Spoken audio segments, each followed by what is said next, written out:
Alors Elias, Axité 375 revient encore cette année avec un selfie vivant de Montréal pour le 375e. C'est un marathon créatif et collaboratif. Qu'est-ce que c'est? Explique-nous. En fait, c'est un marathon créatif dont l'objectif est de créer 3 œuvres numériques pour célébrer le 375e anniversaire de Montréal.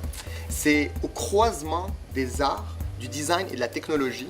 On veut que des citoyens, des artistes, des designers ou des gens liés à la technologie proposent des idées de concepts sur comment célébrer le 375e anniversaire de Montréal. Comment créer ce selfie vivant de Montréal autour de 3 thématiques.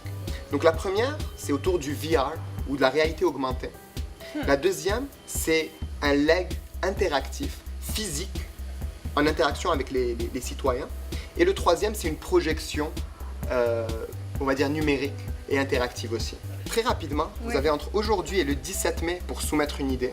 Ou si vous voulez juste vous inscrire à Hackcité 375, allez sur hackcité.com puis vous pouvez vous inscrire directement. Mais si vous avez une idée, puis c'est ce qu'on veut vraiment, donc soumettez vos idées avant le 17 mai. On va sélectionner les idées, puis le 25 mai, pendant Chromatique Pro, les 9 idées sélectionnées vont avoir la chance d'être présentées et de recevoir du feedback des participants de Chromatique Pro avant d'être réalisées le week-end suivant pour réaliser les concepts. Donc on part de l'idée l'idée qui va recevoir du feedback le 25 mai, puis ensuite on va travailler dessus pour réaliser des véritables concepts entre le 26 et le 28 mai. Il y en a encore 9 à ce moment-là. Exactement. Puis par la suite, 3 vont être sélectionnés, qui vont être accompagnés par les compagnies pour les réaliser. C'est génial! Et puis en plus, je pense qu'on a la chance aussi d'avoir un artiste en art visuel numérique, Manuel Chantre, avec son œuvre Le Traceur Immobile, qui va un peu suivre le parcours, dans le fond, de notre événement, puis qui va inspirer les gens. C'est une œuvre qui est en ce moment au cégep André Laurando, où un bot navigue dans les serveurs à travers le monde et se rend d'une destination à l'autre. Donc, on espère que ça va inspirer les gens. C'est une occasion unique où on a amené différentes organisations.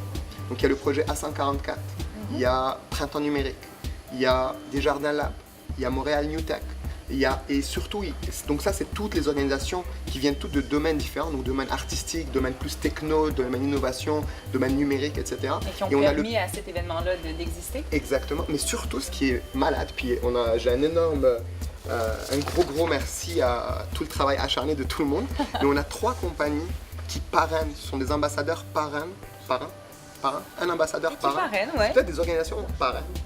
Qui parraine? C'est une question importante. C'est une bonne question. C'est toi qui partenaire, on pourrait dire partenaire. En fait, ils sont en résidence. C'est-à-dire, ils accueillent, exactement. Nos équipes en résidence chez eux. Exact. Donc en fait, il y a 3 compagnies qui travaillent justement dans ces volets créatifs-là, qui vont accueillir pendant 35 heures, une semaine.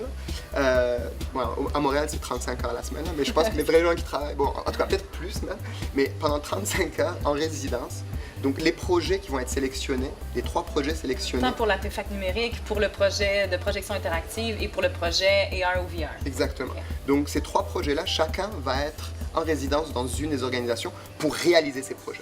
Donc on a la chance d'avoir justement PicSense, d'avoir la boîte numérique, la boîte interactive, pardon. On a la chance d'avoir PicSense, la boîte interactive et 10 au carré qui parrainent justement ces projets-là et vont les accompagner pour les mener à bien. Ça, c'est les projets qui auront été sélectionnés. Exactement. Souvent, les gens ont des très bonnes idées qui restent là et qui meurent parce qu'il n'y a personne. Vraiment, ils disent « Ah, je connais pas de développeur qui fait tel truc dans tel domaine ou d'artiste qui fait telle chose. » Et c'est comme ça que ça reste en plan. Puis le challenge, c'est souvent, quand tu disais briser les silos, c'est parce qu'on ne prend pas le temps de se rencontrer, de se parler, de se connaître.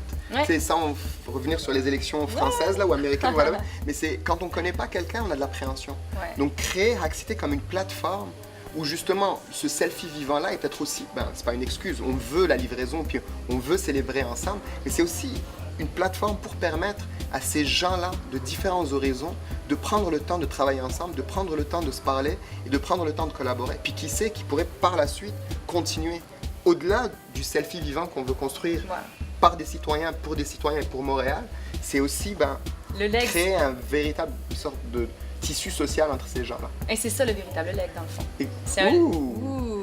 C'est un véritable leg n'est pas dans l'objet, c'est dans la connexion entre les gens. Exact, mais c'est l'humain derrière. Bon bref.